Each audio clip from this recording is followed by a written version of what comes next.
should Europe begin buying Russian gas again, perhaps if there's a negotiated settlement to the war in Ukraine?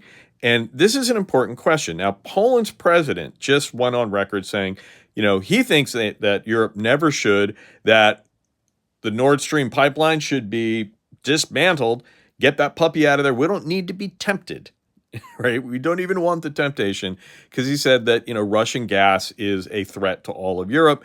And so he's arguing, let's never give them that economic lever over us again. Let's find other ways. And there's logic to that and probably a good idea. I'm not saying the guy's wrong.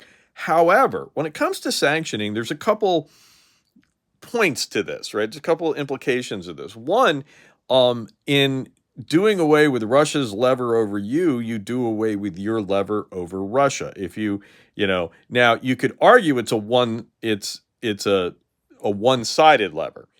I would say that, look, it's not about having Nord Stream. It's about, or not, right? It's about, do you have alternative sources, right? Could you switch? And it seems logical to me that you would want to be able to replace Russian oil and gas with other sources.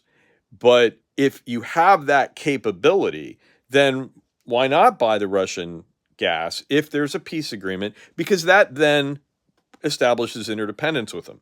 Another thing is with sanctioning, one of the problems of sanctioning that Dan Dresner has pointed out is that sanctions don't go away.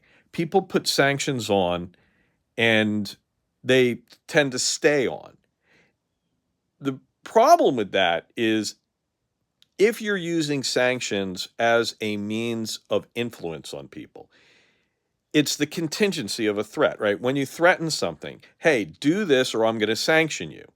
And if they don't do it and then you sanction them, your leverage is now, come on, do what I want and I'll stop. The point is, if you're never going to stop, they're never going to do it. And this is a problem. Sanctions lose their effectiveness if you demonstrate that you're totally unwilling to ever lift them, right? Why negotiate? Why do what you want? You're never going to stop. The Iraqis, before we invaded, we were trying to use sanctions to get them to let us do inspections. They were like, why? You're never going to lift these sanctions. Why should we comply? So these are some thorny questions that I think go with whether or not you should completely irrevocably cut off any option to buy Russian gas.